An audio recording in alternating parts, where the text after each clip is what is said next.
अब लड़कियां मारने पे उतर आई हैं।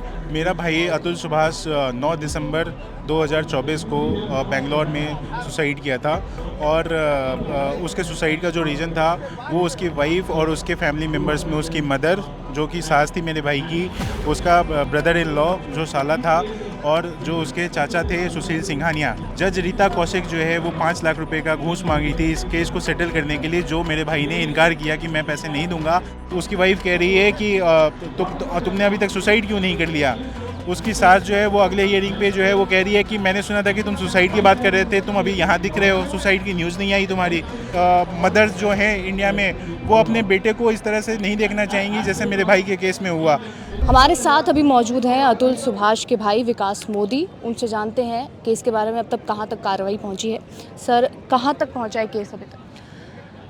मैम, हमारे ऊपर जो 498 ए के केसेस लगे हुए हैं और डोमेस्टिक वायलेंस के केसेस मेरे फादर के ऊपर और मेरी मदर के ऊपर जो लगाए गए हैं वो हम एज इट इज़ चल रहे हैं। हमें हर डेट पे जो है वो अगले डेट लेने पड़ रहे हैं, बिकॉज हम कोचिंग के लिए जा रहे हैं, बट उसका कोई डेट जो है वो इलाहाबाद हाई कोर्ट जो है वो हमें प्रोवाइड नहीं कर रहा है। ये स्थिति हमारे देश के जो जुडिशरी है उसकी है। अभी भी मेरे भाई के जाने के बाद भी 4 महीने हो गए हैं ऑलरेडी। इसके बाद भी हम अपने ऊपर जो केसेस चल रहे हैं उसके ऊपर जो है वो हम डेट पे जा रहे हैं और डेट पे ये सारी चीज़ें कर रहे हैं। अभी भी हमारे ऊपर से केस नहीं हटे हैं। बेंगलोर में जो हमने केस किया है सुसाइड का, ब्रदर के सुसाइड का, उस पर अभी चार्जशीट फाइल नहीं हुई है, तो ट्रायल के लिए पेंडिंग है। इन बिटवीन जो है वो 20 दिन रहने के बाद या 19 दिन रहने के बाद जो है वो निकिता सिंघानिया और उसके फैमिली वाले जो लोग थे वो उनको कोर्ट ने जो है वो बेल ग्रांट कर दिया गया है और वो लोग बाहर हैं। अभी उनकी तरफ से कोई दबाव या कुछ आता है? नहीं, हमारे से कोई बातचीत नहीं है ऐसा उनके फैमिली से, ना हम लोग कर रहे थे। पिछले 2-3 साल से हम लोग, जब से वो गई थी तब से हमने कोई बातचीत नहीं करी थी उनसे, और ना ही हमारी कोई अभी बातचीत है। परिवार में अब कैसे हालात हैं, क्या है? सर, आप देखो कि मेरे मदर फादर बिहार में रहते हैं, मैं दिल्ली में रहता हूँ और मेरा ब्रदर बेंगलोर में रहता था। तो अभी आप सोचिए कि जब मेरा ब्रदर चला गया तो मेरे फादर मदर जो हैं वो अकेले बिहार में रह रहे हैं। उनको मैं देख रेख करने के लिए भी नहीं जा सकता, बिकॉज मेरे यहाँ पे बहुत सारी चीज़ें चल रही हैं जिसके लिए मैं यहाँ अभी अवेलेबल हूँ। तो आप समझिए कि उनकी स्थिति भी मैं प्रॉपर नहीं चेक कर पाता हूँ या देख नहीं पाता हूँ। मेरी मदर को जो है वो बहुत सारी चीज़ों का बीमारी हो गई है, जैसे ब्लड प्रेशर और ये डायबिटीज़ और ये सारी चीज़ें जो हैं वो स्टार्ट हो गई है। उनकी मेडिकेशंस जो हैं वो बहुत ज़्यादा बढ़ गए हैं। तो वो बहुत एक मदर के लिए ये सदमा जो है वो शायद मैं भूल सकता हूँ। मेरे फादर जो हैं वो, क्योंकि हम लोग एक लड़ाई लड़ रहे हैं इस चीज़ के लिए, तो शायद हम इस चीज़ को, इस गम में बहुत ज़्यादा नहीं पार्टिसिपेट कर पा रहे हैं। लेकिन मेरी मदर जो है वो बहुत ज़्यादा इस गम में रहती हैं, और जब भी वीडियो या कुछ ऐसा चीज़ देख लेती हैं तो उनके उसमें हमेशा जहन में रहते हैं कि मेरा एक बेटा वो चला गया। सिर्फ सर, एक हमारे दर्शकों के लिए एक ब्रीफ टाइमलाइन बता दीजिए ताकि पूरा मामला जो है ना उनके जहन में फिर से आ जाए। केस एक आध मिनट में क्या क्या हुआ, सबसे पहले क्या? मेरा भाई अतुल सुभाष 9 दिसंबर 2024 को बेंगलोर में सुसाइड किया था। और उसके सुसाइड का जो रीज़न था वो उसकी वाइफ और उसके फैमिली मेम्बर्स में उसकी मदर, जो कि सास थी मेरे भाई की, उसका ब्रदर इन लॉ जो साला था, और जो उसके चाचा थे सुशील सिंघानिया। ये इन लोगों ने मिलके जो है वो फेक केसेस डाले थे। जो 10 फेक केसेस जो हैं वो मेरे ब्रदर के ऊपर जो है वो डाले गए थे। जज रीता कौशिक जो है वो 5 लाख रुपए का घूस मांगी थी इस केस को सेटल करने के लिए, जो मेरे भाई ने इनकार किया कि मैं पैसे नहीं दूंगा, आप मेरिट पे बात करो, मेरे केसेस को देख के कि मेरिट पे बात करो। लेकिन वो जज जो है वो करप्शन ना देने की वजह से वो फेवर कर रही थी उस वाइफ का, जो जिसके पास कोई सबूत नहीं है, सिर्फ बातें बना रही है आके, और कोर्ट पे बातें बना के जो है वो पैसे ऐंठने के और 3 करोड़ रुपए एल्यूमनी मांग रही है। और जज कह रही है तुम्हारे पास होंगे पैसे, इसीलिए तो तुम्हारी वाइफ मांग रही है, तो दे दो तुम। तो मेरे भाई ने बोला कि मैडम इसी वजह से इतने एनसीआरबी का डाटा देखो आप, और इसी वजह से इतने सुसाइड हो रहे हैं। तो मैम कहती है ये तो होते ही रहते हैं, और वो हंस रही हैं जज बैठ के वहाँ पे इस बात पे। उसकी वाइफ कह रही है कि तुमने अभी तक सुसाइड क्यों नहीं कर लिया। उसकी सास जो है वो अगले हियरिंग पे जो है वो कह रही है कि मैंने सुना था कि तुम सुसाइड की बात कर रहे थे, तुम अभी यहाँ दिख रहे हो, सुसाइड की न्यूज़ नहीं आई तुम्हारी। तो आप ये देखो कि किस तरह से उसको जो है वो इस चीज़ पे बताया गया कि तुम सुसाइड कर लो।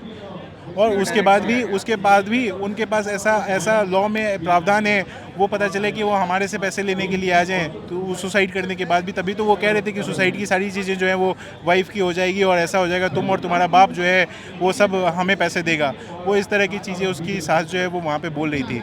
आप ये समझो कि एक बेंगलोर में रहने वाला बंदे को हर बार हर डेट पे आप कोर्ट में, कानून में ऐसा प्रावधान है जिसमें ये कहा जाता है कि आपको जो है वो केस जल्दी सुनवाई करने के लिए आप हाई कोर्ट जा सकते हैं। उसने वही किया था और इसकी वजह से जो है वो मेरे भाई को 48 टाइम्स जो है वो 1 साल के अंदर जो है वो आना पड़ा है बेंगलोर से जौनपुर।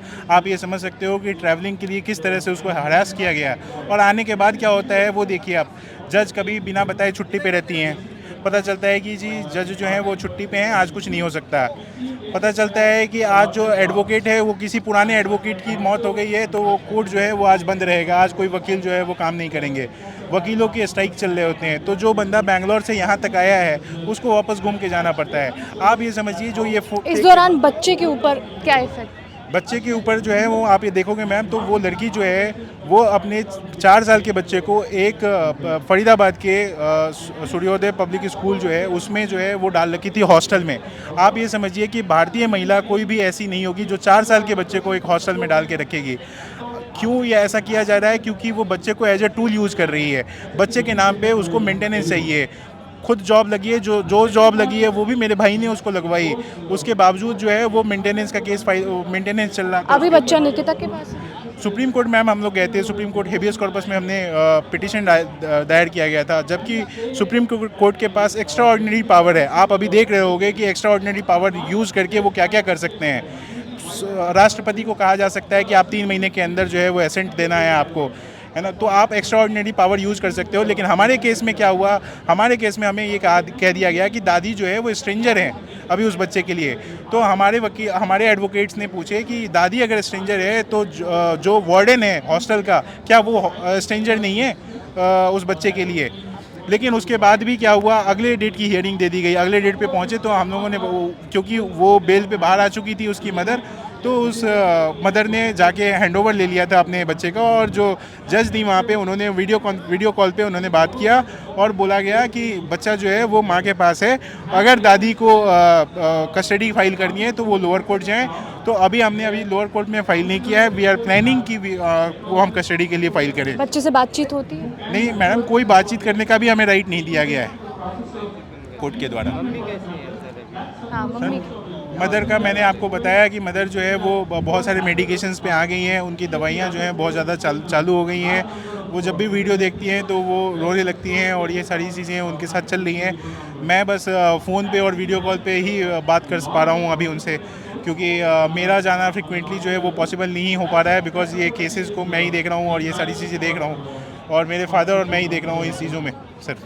तो लास्ट क्वेश्चन कि ये जो सत्याग्रह फॉर मेन है, क्या आपको लगता है कि आगे चल के ऐसा कोई कमीशन होगा तो आदमियों की थोड़ी दिक्कतें कम हो जाएंगी? सर मैं कल जो है वो जो हमारे एमपीज़ हैं उनसे मिलने गया था। उन्होंने हमें ये आश्वासन दिया है कि हम इस मुद्दे को, हमें पता है, उन्होंने हमारी सारी बातें सुनी हैं। उन्होंने हमें बताया है कि हम इस मुद्दे को अगले नेक्स्ट पार्लियामेंट सेशन में उठाने की बात कर रहे हैं। अगर ये मुद्दा उठता है तो शायद हमारी ये जीत होगी कि हम जेंडर न्यूट्रल लॉज की बात कर रहे हैं। हमारी 3 डिमांड्स हैं इस सत्याग्रह फॉर मेन को लेके। उस 3 डिमांड में पहला डिमांड है कि जेंडर न्यूट्रल लॉज इस देश में होना चाहिए। दूसरा डिमांड है कि एक मेन कमीशन होना चाहिए। और तीसरा डिमांड है हमारा कि जो ये जुडिशरी में करप्शन हो रहा है इसको कैसे ख़त्म करना है, इस पे सरकार जो है वो देखे। क्योंकि हमारी एंटी करप्शन ब्यूरो जो हमारे देश की है, वो एंटी ब्यूरो करप्शन अगर चाहे तो इस कोर्ट में स्टिंग ऑपरेशन करवा के देखा जा सकता है कि वो किस तरह से कैश, अभी यशवंत वर्मा का केस आपने देखा होगा जिसमें कैश फाइल्स मिले थे उनके घर में, क्यों उनके ऊपर FIR नहीं हुई? तो जगदीप धनखड़ जी ने आगे आके अभी पूछा है। तो इस पे आप ये समझ सकते हो जुडिशरी का जो नेक्सस है वो कितना बड़ा है। ये कॉलेजियम सिस्टम जो चल रहा है, जब तक इसको एंड नहीं किया जाएगा तब तक इस देश में कुछ नहीं होगा। नहीं तो ये जुडिशरी ओवर रूल करने लगेगी हर एक पार्लियामेंट को भी अभी ओवर रूल करने की कोशिश की गई है। जुडिशरी एक अपना न्याय प्रणाली देख सकती है, कानून बनाने का राइट हमेशा कॉन्स्टिट्यूशन ऑफ इंडिया में दिया गया है, जो सिर्फ पार्लियामेंट को दिया गया है, लेकिन वो उस पावर को भी ओवर रूल करने की कोशिश करने हैं। और इसका साथ देने के लिए अभी जो next chief justice of India होने वाले हैं BR गवई जी, वो उनके सपोर्ट में आ गए हैं और उन्होंने भी अभी वक्तव्य दिया है। कल का ये केस बता रहा हूँ मैं आपको कि ये चीज़ें वो पावर यूज कर सकते हैं। तो इसमें सरकार को आना पड़ेगा। प्रेसिडेंट ऑफ इंडिया के पास पावर है, जो सुप्रीम कोर्ट के ऊपर पावर है उनके पास। प्रेसिडेंट को इस पे आके बात करनी पड़ेगी। वाइस प्रेसिडेंट साहब आके बात कर रहे हैं। अनुराग ठाकुर जी से कल मैं मिला था, अनुराग ठाकुर जी ने भी बोला है कि जुडिशरी का हाल जो है वो बहुत बुरा हो चुका है। तो हम ये देख रहे हैं और ये हम आवाज़ उठाने की कोशिश कर रहे हैं। आप मीडिया माध्यम से आप लोगों का सपोर्ट हमें हमेशा मिलता रहा है और उम्मीद करता हूँ कि इस पर मिलता रहेगा। तो हम ये देश में ये सारी चीज़ें चेंज करवा पाएंगे। हो सकता है कि और मदर्स जो हैं इंडिया में, वो अपने बेटे को इस तरह से नहीं देखना चाहेंगी जैसे मेरे भाई के केस में हुआ।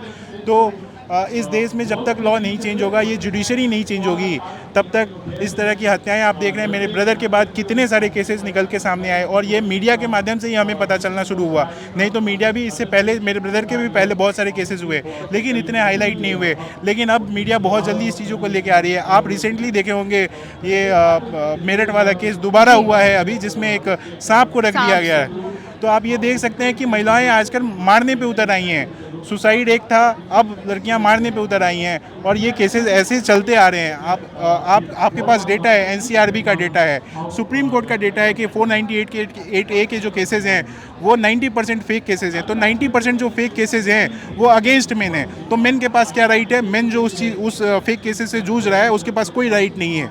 वो या तो मरेगा, या तो वो एल्यूमनी देगा, या जेल के सलाखों के पीछे होगा।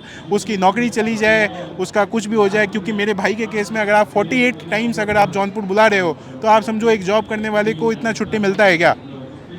और क्या हुआ? कुछ भी नहीं हुआ। उस लड़की को अगर फेक केसेस भी डाली, अपने बाप के मरने पे भी उसने फेक केसेस डाल दिए कि 10 लाख रुपए दहेज मांग रहे थे, इसलिए उनके फादर की मौत हो गई।